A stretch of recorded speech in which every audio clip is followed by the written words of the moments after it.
Welcome to the Man Cave Podcast. This is your escape for real, unscripted conversations about sports, hobbies, life, and storytelling. No scripts, no forced takes, just Man Cave talk. Now, here's your host, Dan Kasper.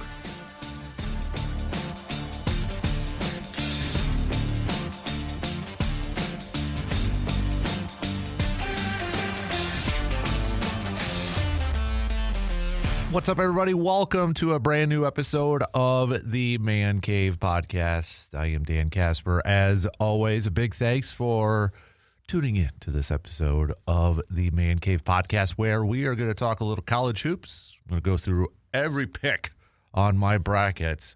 Don't copy me, because it'll probably be wrong here and such. But, hey, it's one of my favorite times of the year, right? I still remember doing my first bracket. I was actually... Was I in high school? I must have been a freshman. No. Regardless, I think the first bracket I ever did had to have been when the Badgers went to the Final Four as an 8 seed with Dick Bennett, and Michigan State won it that year. Because I just remember I actually got 3 of the 4 Final Four teams that year. And that was at a point where I wasn't the biggest college basketball fan. I was more into the NBA at that point in time. But I think maybe that's what got me addicted and hooked to college basketball and March Madness and brackets and such. So, but yeah, and I remember filling that out. And then I think it was because I would have been in, I think, 8th grade that year.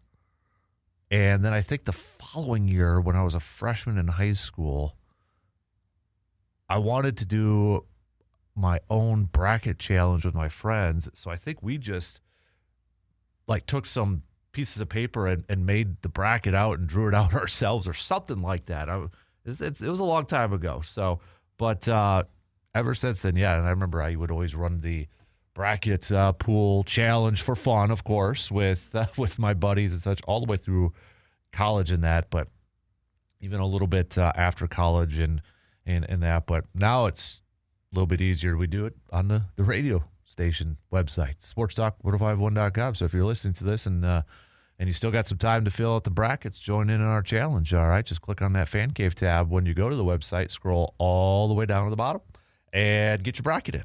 So it's that simple. But I'm going to go through my brackets coming up here just a little bit. But I want to lead it off talking some baseball here because next week it is opening day. But the World Baseball Classic is officially in the books. And I got to tell you, I was excited, intrigued at the beginning of the World Baseball Classic. I'm like, okay, yeah, I'm going to watch. I'm going to pay attention to this. And it blew my butt off. It blew my socks off. The environment that you could just tell watching it on TV, the way the players bought in, the way that, the fans were into it. I mean, just the overall atmosphere of it all was just it was awesome. I'm kind of struggling a little bit to maybe come up with the proper way to describe. I flipping loved it, and I was watching it with my kid Hudson, and it was like playoff baseball is like World Series baseball. And I'm not saying it's better than the World Series or anything like that. I know that's a debate going on right now with Jeter and such, but it was just I think a good reminder though too of just how global the game of baseball is. Right? I mean, with Team Venezuela winning it, and I mean, you look at the champions over the years, Japan, the previous champion, Team USA before, Team USA again was favored to win it, but you see, and then you get Team Italy, the Cinderella tournament, you see all these countries' teams in just the talent and the love and the passion for the game of baseball. And just watching some of these and to see all the stars buy into this. And even after, the World Baseball Championship game, seeing Team USA and their stars down and upset and that they lost. I mean, they were in this thing. They wanted this thing. Every every team, every country wanted this thing, and it was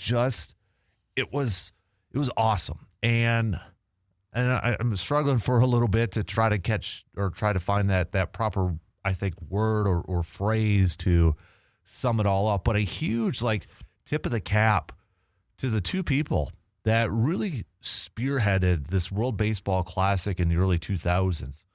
And that was Gene Orza, who, with the Major League Baseball Players Association, he really pushed for it. And Bud Selig bought into, former commissioner. So those two, tip of the cap. It was something that they pushed for and started after it was announced that baseball was not going to be with the Olympics anymore. I don't know if that could eventually change, if the Olympic Committee looks at this World Baseball Classic and sees, wow, this could be something here. And because I think it is. I really think it is something. And I think, now there's a lot of talk. How do you make it bigger? How do you make it maybe better? Do you move it? Do you move it into the regular season, like the halfway mark, kind of like the Olympics with hockey and such? And I don't know if you do that. I don't think teams would necessarily buy into that. I kind of like where it's at right now because, no offense to spring training, it could get a little long. And as a fan, it could be like, okay, yeah, spring training, can we just get to the regular season? This was kind of a nice filler. I don't know, just kind of a nice filler. And I think for some of the main players or the players who are participating in this, it kind of maybe it's a good prelude to a season. Kind of gets maybe a little bit more checked in right away, dialed in right away, motivated right away or such. But it's competitive baseball before the Major League Baseball season begins.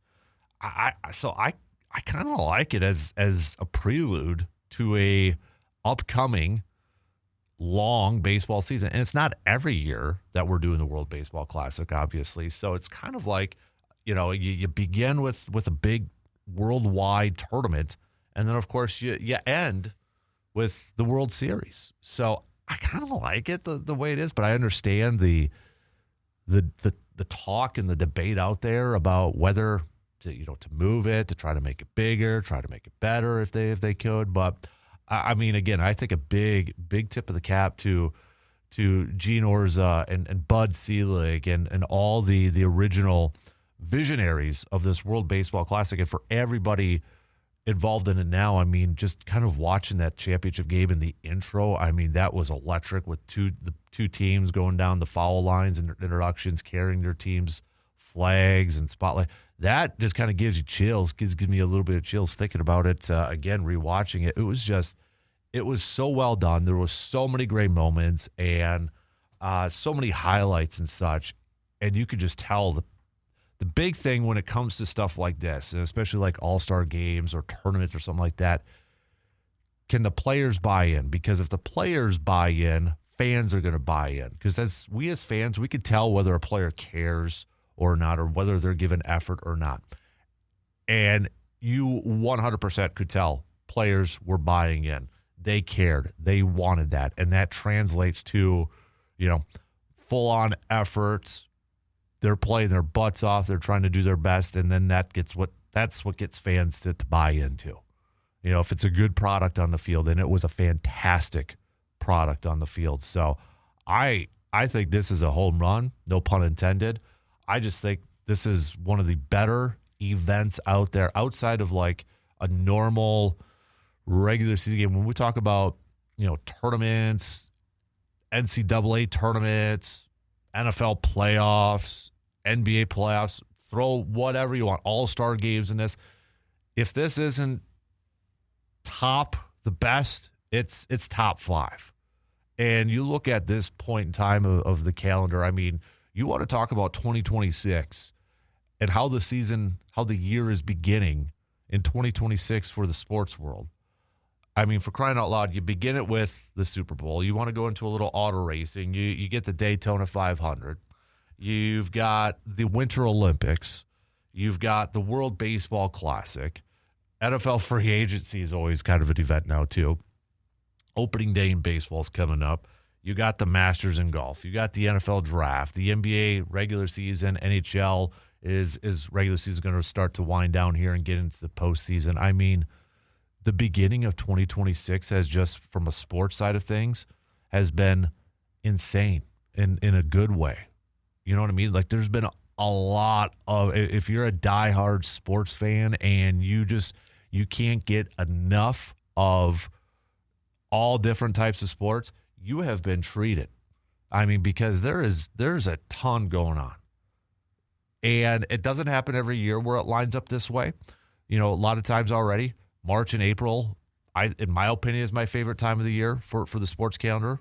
Others prefer maybe October because you got actual games going on and such. But I kind of combine March and April because you got March Madness, you've got opening day of baseball, you've got the Masters, you've got the NFL draft and NFL free agency, NBA, NHL games, wrapping up in the regular season, getting into the postseason.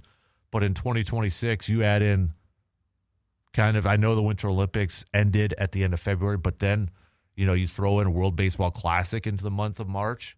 I mean, it's been awesome. And I think, maybe the last two World Baseball Classics with Team USA losing in the championship game, I'm sure it's probably going to eat at them for a little bit and maybe get them to dial in a little bit more too. And it's something that they're always going to have to battle with at this point in time if they continue to do the tournament before the regular season starts.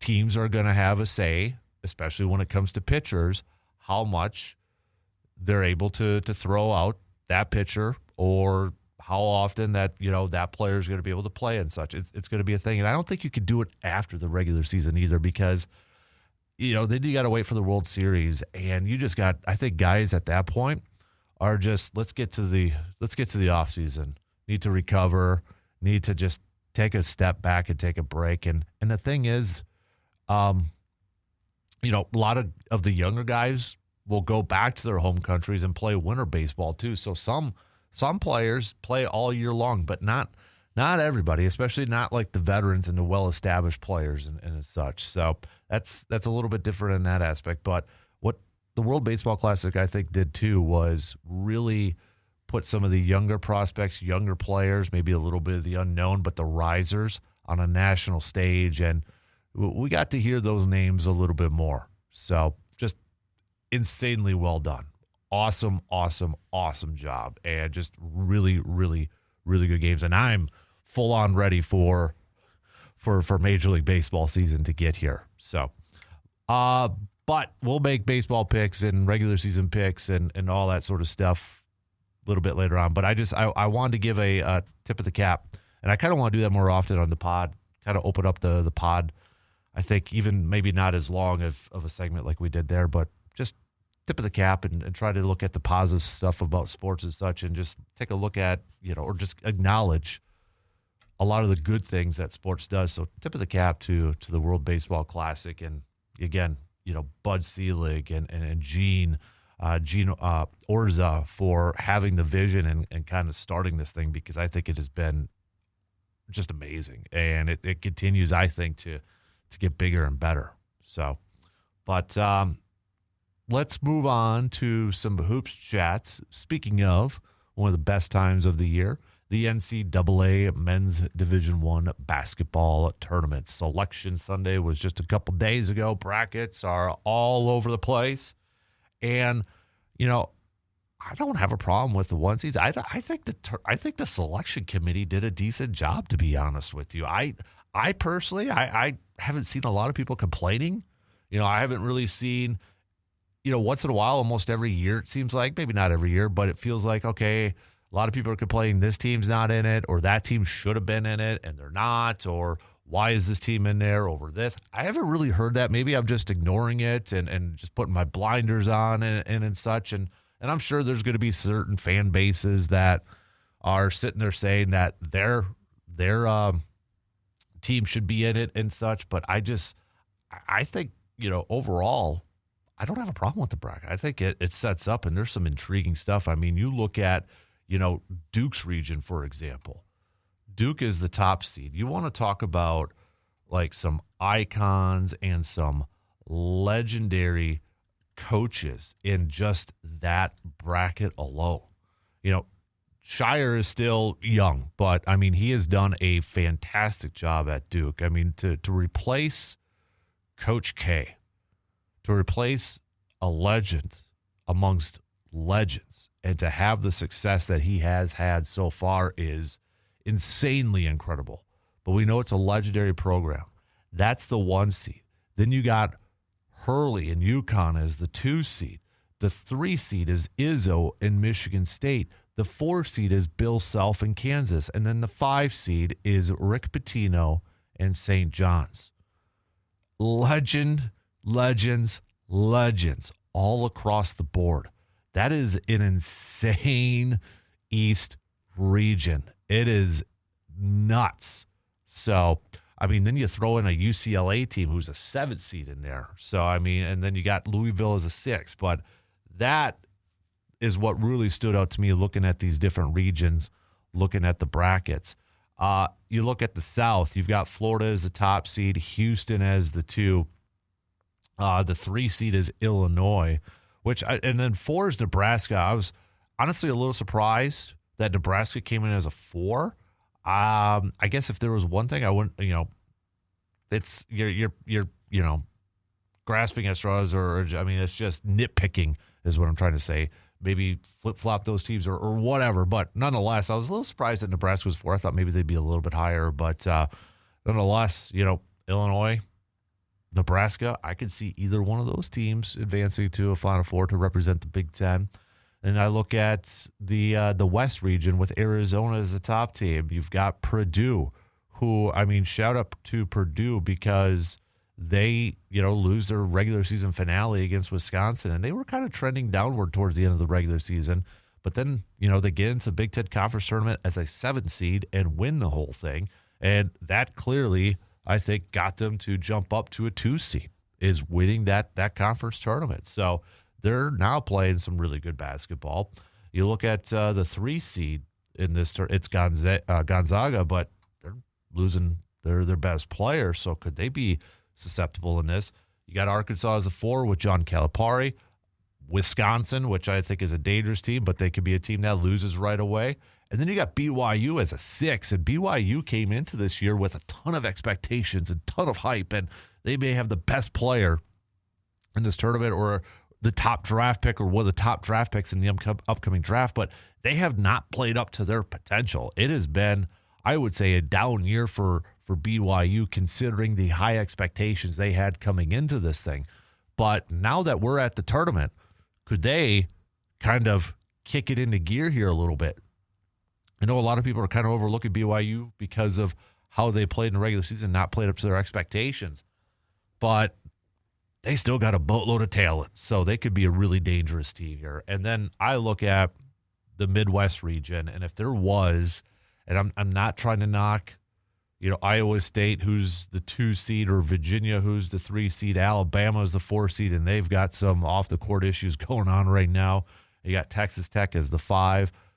But if there was a 1 seed that I think maybe has the, and I hate using this word, easier path to the Final Four, I got Michigan. I think it's set up well for Michigan to get to the Final Four. So here is my entire bracket for you to scrutinize, to laugh at, or maybe say, okay, I get that. So let's start off in the East region, work our way down. East region, South, West, and then Midwest. Okay, so I've got Duke advancing, Ohio State advancing, St. John's advancing, Kansas advancing, Michigan State's advancing.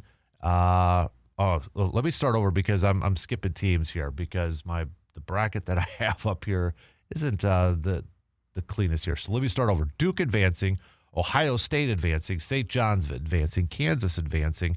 I've got South Florida with a little bit of an upset over Louisville. Michigan State advancing, UCLA advancing, and UConn advancing. So we'll just do each region and then such till we get to the Final Four. I've got Duke over Ohio State. I'm going to go St. John's over Kansas, although it makes me a little bit nervous. St. John's winning the Big East tournament, but last year they kind of disappointed in their tournament run there too. So Michigan State defeating South Florida, and then UConn over UCLA, which means I've got Duke versus St. John's. I'm going to go Duke. I'm a big Rick Pitino fan, though, so I'm kind of rooting for St. John's here over Duke. But I've got Duke advancing, and then UConn versus Michigan State, and then I'm going to go UConn. So it sets up Duke versus UConn, and I've got UConn winning that region and advancing to the Final Four. Let's go down to the South region. I've got Florida winning, Clemson winning, Vanderbilt winning, Nebraska winning, VCU with an upset over North Carolina, Illinois winning, St. Mary's winning, and Houston winning. Then in the round of 32, I've got Florida defeating Clemson, Nebraska defeating Vanderbilt, Illinois defeating VCU, and Houston defeating St. Mary's. A little bit of an upset here. Nebraska over Florida. By the way, Nebraska, that's a weird little history nugget that they haven't won a tournament game. That changes this year. Now I probably jinxed it. But I've got Nebraska beating Florida. And then I've got Illinois beating Houston. So we've got a Big Ten matchup between Nebraska and Illinois to get to the Final Four. And I'm going to go Illinois. I don't know. This one I'm a little bit unsure.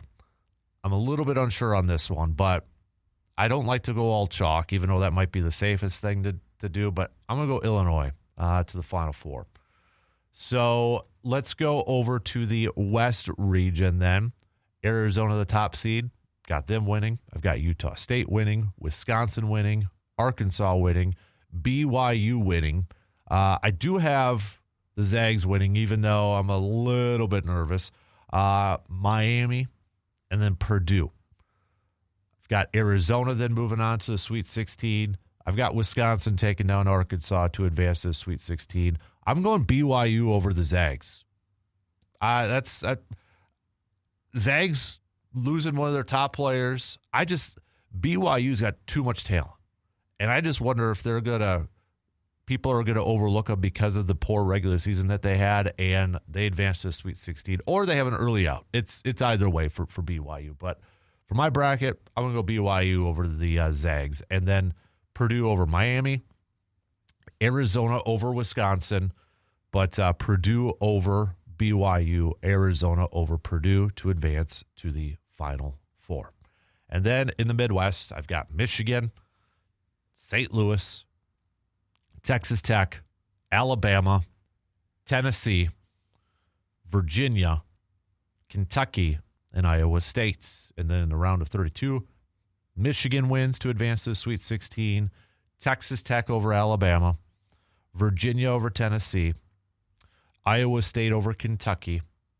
Then I've got Michigan over Texas Tech.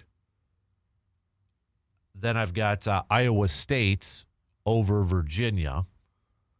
And then Michigan over Iowa State. So Michigan advances to the Final Four. So my Final Four teams, UConn, Illinois, Arizona, and Michigan. I've got UConn defeating Illinois, and I've got Arizona defeating Michigan. Arizona versus UConn, with Arizona winning the national championship. So that's my brackets. Again, if you want to pick, depending on when you're listening to this episode, make sure you head to sportstalk1051.com and get that bracket in. Just click on the Fan Cave tab.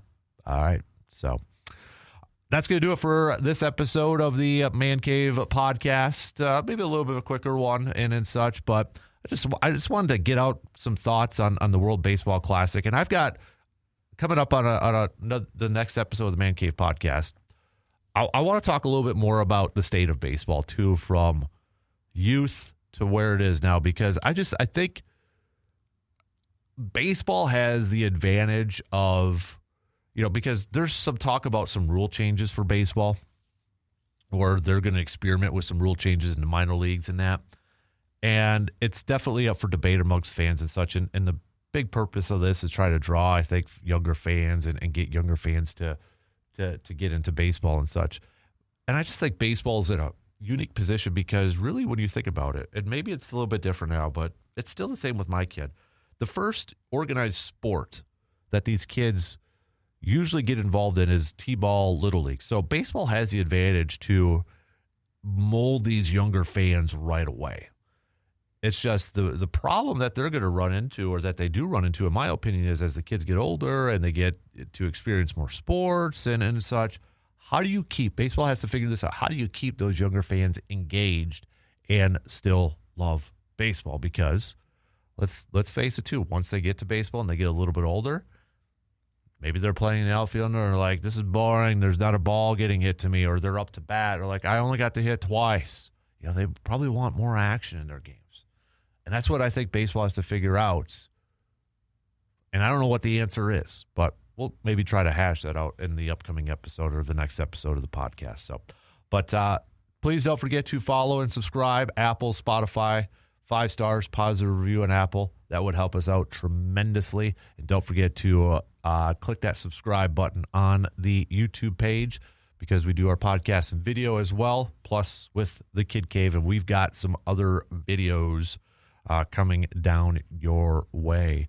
Just give you a little tease. It's a little something we call Game On. More details with that coming up here fairly soon. So, but again, big thanks for tuning in. Feel free to reach out, facebook.com/Dan Kasper Sports, Instagram, Dan Kasper Sports, or hit me up with an email, mancavepodmail@gmail.com. About anything. You got a topic suggestion, you've got a story to tell, or anything like that, send me some emails. Q&As, would love that too. So send those on over. But until next time, I'm Dan Kasper, and a big thanks again for tuning into this episode of the Man Cave Podcast.